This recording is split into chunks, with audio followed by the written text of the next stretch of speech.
sangat menyesali perbuatan saya, namun saya hanya ingin menyatakan bahwa saya hanyalah seorang anggota yang tidak memiliki kemampuan untuk menolak perintah dari seorang jenderal.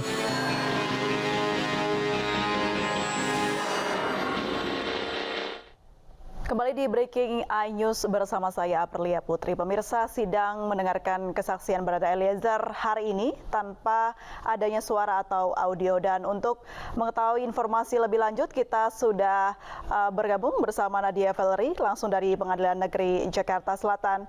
Nadia, seperti apa jalannya sidang pemeriksaan saksi saat ini? Ya, selamat siang April dan juga pemirsa. Saat ini agenda persidangan lanjutan untuk terdakwa Barada Richard Eliezer dengan agenda pemeriksaan saksi-saksi ini sedang berlangsung di ruang sidang utama Pengadilan Negeri Jakarta Selatan, di mana dari total 12 orang saksi yang dihadirkan dari pihak keluarga korban almarhum Brigadir Nofriansyah Yosua Huta Barat. Saksi pertama yang diminta keterangan merupakan kuasa hukum dari keluarga korban, Kamarudin Simanjuntak. Untuk mekanismenya April dan juga pemirsa, pada persidangan tahap pemeriksaan saksi ini adalah satu persatu akan dimintai keterangan di hadapan jaksa penuntut umum, kuasa hukum dan juga terdakwa serta majelis hakim. Sementara 11 orang saksi lainnya ini diminta menunggu di satu ruangan di Pengadilan Negeri Jakarta Selatan, karena memang kalau menurut ketentuan hukum masing-masing saksi ini tidak boleh mendengarkan keterangan satu sama lainnya. Dan untuk 12 orang saksi yang hadir pada hari ini, April dan juga pemirsa, selain kuasa hukum dari keluarga korban, juga hadir kedua orang tua dari almarhum Brigadir Yosua, kemudian adik, kakak beserta kerabat dekat lainnya dari almarhum Brigadir Yosua yang juga akan secara bergantian pada hari ini memberikan keterangan di hadapan jaksa penuntut umum dan juga majelis hakim. Kalau tadi mendengarkan keterangan dari kuasa hukum keluarga korban Kamarudin Simanjuntak, ia diberikan pertanyaan oleh jaksa penuntut umum di mana yang dijelaskan adalah seputar bagaimana kronologi pada akhirnya Kamarudin Simanjuntak ini membuat laporan di Bareskrim Polri terkait dengan dugaan tindak pidana pembunuhan berencana. Tadi Kamarudin memang menyampaikan ada sejumlah poin-poin terkait dengan kejanggalan yang ditemukan dari awal kasus ini menguak ke publik, di mana fakta awal yang disampaikan ini tidak sesuai dengan kenyataannya ataupun fakta di lapangan, dari mulai tes PCR Verdi Sambo, kemudian juga CCTV yang pada awalnya dikabarkan hilang ataupun rusak tersambar petir, dan juga keterangan saksi-saksi lain yang disebutkan ini kemudian mengarah kepada adanya dugaan pembunuhan berencana. Ya, April. Baik, Valery, tadi Anda menyebutkan bahwa masing-masing saksi ini tidak boleh mendengarkan satu sama lain. Apakah ini juga menjadi alasan kenapa audio tidak dikeluarkan oleh pihak Pengadilan Negeri Jakarta Selatan? Ya, betul sekali April. Memang ini juga menjadi salah satu alasan kenapa persidangan dengan tahap pemeriksaan saksi pada hari ini dilakukan dengan boleh mengambil visual namun tidak diperkenankan untuk memperdengarkan audio kepada publik. Karena pada tahap pemeriksaan saksi ini, keterangan para saksi akan menjadi fakta penting yang dikuak dalam persidangan, dan tentunya para saksi ini juga tidak boleh mendengarkan keterangan masing-masing agar tidak terpengaruhi satu sama lain, dan juga agar keterangan saksi yang dibacakan di pengadilan pada hari ini juga tidak mempengaruhi keterangan saksi-saksi lainnya yang akan dihadirkan pada persidangan seterusnya. Karena dalam kasus pembunuhan Brigadir Yosua, sebelumnya jaksa penuntut umum menyebutkan bahwa ada total 61 orang saksi yang dihadirkan, dan pada hari ini sudah ada 12 orang saksi yang dihadirkan dari pihak keluarga almarhum Brigadir Nofriansyah Yosua Huta Barat. Ya, April. Ya, Nadia, apakah ada jadwal khusus masing-masing saksi berapa lama disidangkan? Ya, April, terkait dengan penjadwalan berapa lama sebetulnya para saksi ini akan diperiksa pada hari ini juga belum ada konfirmasi, karena ini tergantung juga dari seberapa banyak kesaksian yang akan diberikan ataupun diutarakan oleh para saksi ini di depan majelis hakim dan juga tim jaksa penuntut umum. Dan hingga saat ini juga dari tim jaksa penuntut umum Kejaksaan Negeri Jakarta Selatan tidak memberikan berapa banyak jumlah daftar pertanyaan yang diajukan kepada ke-12 orang saksi yang hadir pada hari ini. Namun tentunya setelah pemeriksaan saksi terhadap kuasa hukum keluarga korban Kamarudin Simanjuntak ini selesai dilakukan, nantinya akan dilakukan kembali pemeriksaan terhadap 11 orang saksi lainnya secara bergiliran, dan kami juga masih menunggu keterangan dari 11 orang saksi lainnya. Ya, Apel. Boleh diinformasikan kembali seperti apa kronologi pelaporan yang disebutkan oleh Kamarudin? Ya, Ya, April, terkait dengan kronologi pelaporan tadi Kamarudin menyebutkan secara detail bahwa pihaknya mendapatkan beberapa bukti-bukti terkait kejanggalan yang sebelumnya ini disampaikan kepada publik dalam peristiwa penembakan Brigadir Yosua pada Jumat 8 Juli 2022 lalu, di mana sebelumnya disebutkan bahwa ada peristiwa tembak-menembak antara Barada Richard Eliezer dan juga Brigadir Yosua dikarenakan dugaan pelecehan seksual terhadap istri Verdi Sambo, Putri Chandrawati. Kemudian juga CCTV yang pada awalnya ini dipertanyakan mengapa tidak dimunculkan ataupun bagaimana kejadian ini kemudian tidak terlihat di CCTV adalah karena pada awalnya CCTV ini disampaikan bahwa dalam keadaan rusak ataupun karena tersambar petir. Padahal sebetulnya fakta yang kemudian terkuak adalah bahwa CCTV ini kemudian telah diperintahkan untuk dirusak oleh anak buah Verdi Sambo atas perintah dari Verdi Sambo. Dan kemudian Kamarudin Simanjuntak juga menyebutkan bahwa setelah itu ia juga mengumpulkan keterangan dari beberapa orang saksi yang dilakukan wawancara secara lisan maupun ia juga mendapatkan beberapa informasi melalui pesan WhatsApp dan ini kemudian dikumpulkan hingga akhirnya 5 hari setelah peristiwa pembunuhan Brigadir Yosua tepatnya pada 13 Juli 2022 lalu ia kemudian berkomunikasi dengan keluarga Brigadir Yosua dan mendapatkan surat kuasa untuk kemudian melaporkan kasus ini ke ranah hukum. Dan tepat pada 18 Juli 2022 lalu Kamarudin Simanjuntak langsung melaporkan kasus ini ke Baris Krim Polri dengan dugaan tindak pidana pembunuhan berencana. Ya, April. Baik, Nadia, selain laporan kronologi, apa lagi yang dikemukakan oleh Kamarudin saat agenda sidang pemeriksaan ini?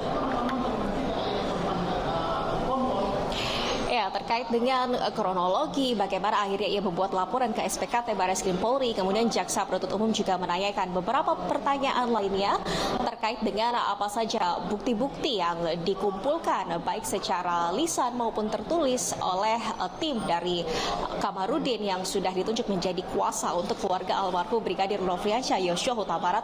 Dan ini juga tadi disampaikan oleh Kamarudin secara lengkap apa saja bukti-bukti yang didapatkan, informasi dan juga siapa saja yang diwawancarai. Dan Kamarudin juga menyampaikan bahwa pihaknya memang pada awalnya mendapatkan informasi terkait pengerusakan CCTV, kemudian tes PCR Verdi Sambo yang dipertanyakan. Ini juga disampaikan di hadapan majelis hakim dan juga Jaksa Penuntut Umum karena semua ini merupakan bukti-bukti yang sudah dimiliki oleh tim kuasa hukum dari keluarga almarhum Brigadir Nofriansyah Yosua Huta Barat. Ya, April. Baik, Nadia, apakah terlihat keluarga dari Brigadir Joshua atau almarhum Joshua yang hadir langsung di sidang ini? Ya, April, untuk keluarga dari almarhum Brigadir Yosua yang hadir langsung, tadi kami sudah melihat adanya kedua orang tua almarhum Brigadir Yosua, yakni Samuel Huta Barat, kemudian Rosti Simanjuntak, turut hadir pula kekasih dari almarhum Brigadir Yosua, Vera Simanjuntak, serta adik, kakak, dan juga paman dan bibi almarhum Brigadir Yosua yang juga hadir untuk dimintai keterangannya pada persidangan hari ini. Namun memang karena mekanisme persidangan untuk pemeriksaan saksi-saksi ini akan dilakukan secara bergiliran, maka saat ini yang sudah berada di ruang sidang utama Pengadilan Negeri Jakarta Selatan barulah Kamarudin Simanjuntak yang pertama kali memberikan keterangan, sementara 11 orang saksi lainnya masih diminta untuk menunggu di ruang tunggu Pengadilan Negeri Jakarta Selatan, sementara nanti pada saat sudah tiba giliran mereka barulah akan memasuki ruang persidangan untuk memberikan keterangan sesuai dengan pertanyaan yang diajukan Jaksa Penuntut Umum. April. Ya, agenda pemberian keterangan saksi hari ini merupakan saksi kunci dari kasus pembunuhan Brigadir Joshua. Seperti apa pengamanan yang diberikan terhadap kedua belah saksi ini? Ya, April, terkait pengamanan ini tentunya dilakukan oleh aparat gabungan baik dari Polda Metro Jaya, Polres Metro Jakarta Selatan dan juga Polsek setempat, di mana pengamanan dilakukan baik dari luar gedung Pengadilan Negeri Jakarta Selatan hingga ke dalam dan juga pengamanan di dalam ruang sidang untuk mengawal jalannya sidang pada hari ini agar tetap kondusif. Tadi juga majelis hakim sempat menyampaikan berulang kali pada penonton yang hadir di dalam ruang sidang utama Profesor Umar Seno Aji ini untuk tidak melakukan siaran langsung karena memang keterangan para saksi ini tidak boleh diperdengarkan, dan ini juga menjadi salah satu poin penting yang tadi berulang kali disampaikan oleh majelis hakim agar keterangan saksi ini tidak boleh diperdengarkan. Untuk pengamanan memang dilakukan secara cukup ketat, tidak hanya kepada para saksi namun kepada terdakwa hari ini yakni Barada Richard Eliezer, mengingat statusnya merupakan justice kolaborator ataupun saksi pelaku yang bekerja sama, sehingga pengamanan dilakukan juga dengan menghadirkan tim dari Lembaga Perlindungan Saksi dan Korban ataupun LPSK yang terus mengawal Barada Richard Eliezer dari mulai penahanan di Rutan Barreskrim Polri, kemudian saat ditindahkan perjalanan menuju Pengadilan Negeri Jakarta Selatan dan juga selama menjalani persidangan pada hari ini. April. Baik, diinformasikan bahwa keluarga Yosua juga akan bersaksi nanti, namun pihak Eliezer harap bisa meminta maaf secara langsung melalui pihak keluarga Joshua. Nah, apakah akan ada agenda dari Eliezer atau ini terdakwa akan meminta maaf secara langsung? Ya, April, hingga saat ini belum ada permohonan maaf dari Barada Richard Eliezer. Namun tadi memang ada satu momen menarik yang kami perhatikan, bahwa pada saat Barada Richard Eliezer ini memasuki ruang persidangan, dan pada saat itu juga kedua orang tua dari almarhum Brigadir Yosua sudah duduk di ruang sidang. Ada momen di mana Barada Richard Eliezer kemudian menghampiri kedua orang tua dari almarhum Brigadir Yosua dan juga mencium tangan dari ayah dan ibu almarhum Brigadir Yosua yakni Samuel Huta Barat dan juga Rosti Simanjuntak. Tidak terdengar apakah pada saat itu Barada Richard Eliezer menyampaikan permohonan maaf ataukah hanya mencium tangan saja. Namun sejauh ini belum ada permohonan maaf yang disampaikan secara publik, karena sebelumnya pada persidangan perdana Barada Richard Eliezer pekan lalu, memang Barada Richard Eliezer sudah menyampaikan permohonan maaf terbuka yakni kepada keluarga almarhum Brigadir Yosua, dan dia menyatakan menyesali perbuatannya dan menyatakan bahwa dia tidak bisa menolak perintah dari atasan, dalam hal ini merupakan perintah dari terdakwa Ferdi Sambo. April. Ya, Nadia, terkait permintaan maaf Barada Eliezer dari minggu lalu hingga hari ini, apakah ada pernyataan dari pihak keluarga almarhum Brigadir Joshua terkait permintaan maaf dari Barada Richard Eliezer ini?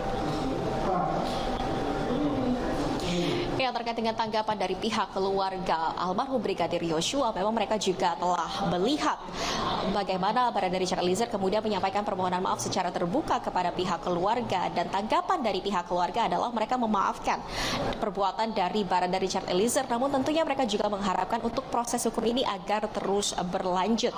Dan dalam hal ini Barada Richard Eliezer, meskipun dia mengaku diperintah oleh terdakwa Ferdi Sambo untuk melakukan penembakan, namun pasal yang dipersangkakan ataupun yang didakwa oleh tim jaksa penuntut umum ini juga sama dengan 4 terdakwa lainnya, yakni pasal 340 KUHP tentang pembunuhan berencana dengan ancaman pidana mati ataupun pidana seumur hidup.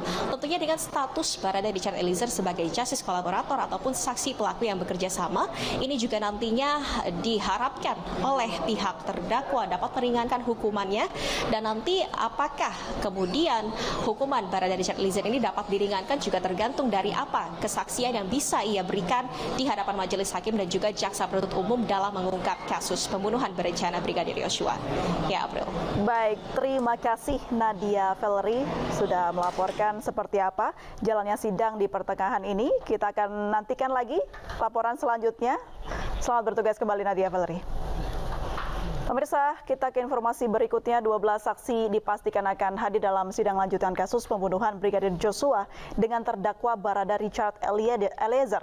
Kedua belas saksi ini merupakan kuasa hukum, orang tua, serta kekasih Brigadir Joshua.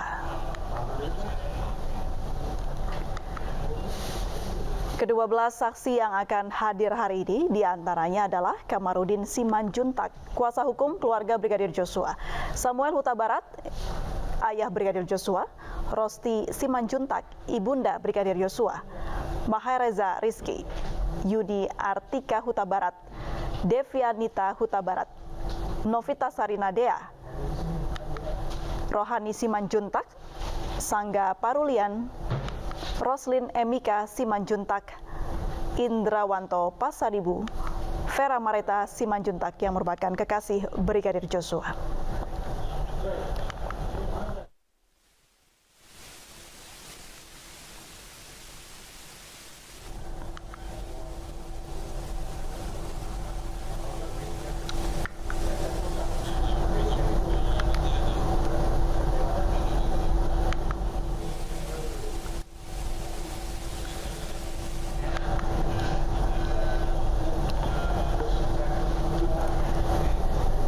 Pemirsa, usai sidang dakwaan pekan lalu, Richard Eliezer juga menyampaikan permintaan maafnya kepada keluarga Yosua Huta Barat.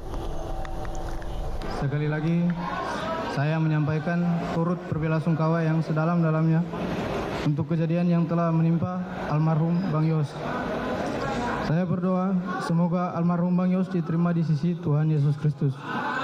Dan untuk keluarga almarhum Bang Yos, Bapak Ibu, Resa, serta seluruh keluarga besar Bang Yos, saya mohon maaf.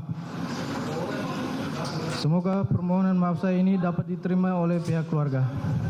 Tuhan Yesus selalu memberikan kekuatan serta penghiburan buat keluarga almarhum Bang Yos. Saya sangat menyesali perbuatan saya, namun saya hanya ingin menyatakan bahwa saya hanyalah seorang anggota yang tidak memiliki kemampuan untuk menolak perintah dari seorang jenderal. Terima kasih. Minggu 16 Oktober 2022, Rutan Bareskrim. Pemirsa, Breaking News iNews akan kembali usai jeda berikut ini. Tetaplah bersama kami.